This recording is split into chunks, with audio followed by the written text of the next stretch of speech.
Генийн инженерчлэл буюу хувиргасан амьд организмын гаралтай бүтээгдэхүүнийг дэлхийн дахинд 30 гаруй оронд тариалж хүнс хөдөө аж ахуй ангаах ухааны салбарт хэрэглээнд нэвтрүүлээд байна. 7 жилийн өмнө гэхэд 90 сая га талбайд хувиргасан амьд организмын гаралтай ургамлыг тариалж байсан гэж тооцохоор хүн төрөлхтний хүнсний хэрэглээг хангахад өөр нэгэн хувь нэмрээ аль хэдийнэ оруулаад байгаа гэсэн үг юм. Үйлдвэрлэл ингэж нэмэгдэж байгаа учраас хувиргасан амьд организмын гаралтай бүтээгдэхүүн хүний эрүүл мэндэд болоод байгаль орчинд нөлөөтэй эсэх хяналт шалгалтын тал дээр дэлхийд даяараа анхаарал хандуулж байгаа юм. Хүнсний бүтээгдэхүүнийхээ ихэнх хувийг импортлдог манай улсын хувьд ч анхаарал хандуулахаас өөр аргагүй асуудлын нэг. Тиймээс 2007 онд манай улс хувиргасан амьд организмын тухай хуулийг батлан гаргаад байна. Энэ хуульд хяналт шалгалтын тухай тодорхой зааж өгсөн байна. Хувиргасан амьд организмын тухай хуулинд бол юу гэж заасан бэ гэхээр энэ төрлийн бүх бүтээгдэхүүнүүдийг савлаж, баглаж боосон хаяг шошготойгоор манад бол оруулна гэсэн юм юутай заалттай. За тэгээд энийг бас хэрэгжүүлж байна уугүй юу гэдэг дээр бас бид нар мэргэжлийн хэлт ерөнхий газартай хамтраад зөвхөн хаяг шошгын төвшөнд бас судалгааны ажил хийж үтсэн. Бид нар бол нэг 50 нэр төрлийн 100 гаруй нэрийн импортын хүнсний бүтээгдэхүүнийг одоо хяналт судалгаанд авч хамруулсан байж байгаа. За эндээс бол харьцангуй янз янзын дүн гарч байгаа.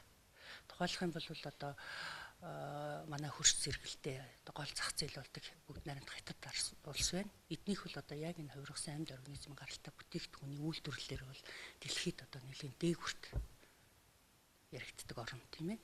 Гэтэл эдний дээр бол яг хятадаас орж ирж байгаа хүнсний бүтээгдэхүүн дээр энэ чиглэлийн одоо мэдээллийг бол огт тусгадаггүй.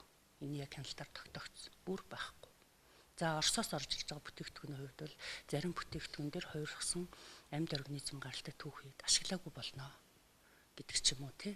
Эсвэл одоо ийм чиглэлийн одоо хувиргасан амьд организм гаралтай бүтээгдэхүүн мөн гэсэн баталгаануудыг хийж өгсөн байна.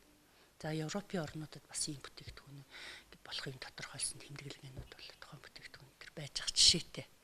За тухайлбал одоо манайх ингээд хяналтаар хэд хэдэн бүтээгдэхүүн зарим юмуд зүгээр хүмүүст хэрэглэгчнэрт мэдээлэл олох зорилгоор ингээд бэлдсэн юм харуулж болж байна тийм ээ.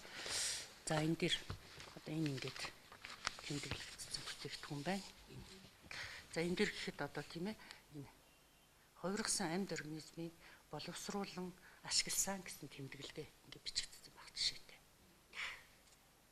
Одоо хувиргасан амьд организмын гаралтай байж болзошгүй мөртлөө тий тэмдэглэгээгүй байсан бүтээгдэхүүнүүд бас байж байгаа жишээтэй ингээд бид нар энийг болзошгүй гэж хэлсэн. Түүнээс энийг бид нар одоо яг тогтоочоогүй шүү дээ. Тухайн улстай одоо ямар байсан гэдгийг ч бас одоо ямар ч мэдээлэл алга юм байж байгаа. Хувиргасан амьд организмын талаар хүнс болон эм импортлагчдын хувьд мэдлэг мэдээлэлтэй байх нь хамгийн чухал байгааг мэргэжлийн хүмүүс онцолж байна. Импортлогчид маань өөрсдөө олон улсад ямар хандлагыг хандлагууд байна. Одоо Green Customs гэдэг гайлын байгууллагаас ямар зөвлөмжүүдийг өгж байна.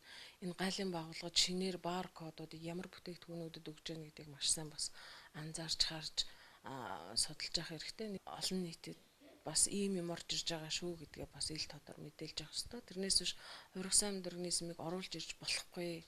Эсвэл энийг бид нар тас хориглоно. Эсвэл энийг ингээд чөлөөтэй оруулна гэсэн юм байхгүй ба шүү дээ. Хамгийн гол нь энэ ийм гарал үүсэлтэй юм шүү гэдгийг л ил тод зарлж явах хэрэгтэй. Өөрөөр хэлбэл импортлж байгаа хүнсний бүтээгдэхүүн шилжмэл гэнтэй эсэх үгийг хаяг шошгон дээр нь зааж өггүй юу гэдгийг импортлагчид хамгийн түрүүнд мэдэж байх ёстой. Шошгон дээр үнэн зөв мэдээлэл байна гэдэг нь иргэн хүн хүнсний бүтээгдэхүүнээ сонгож хэрэглэх боломжийг олгож байна гэсэн үг юм.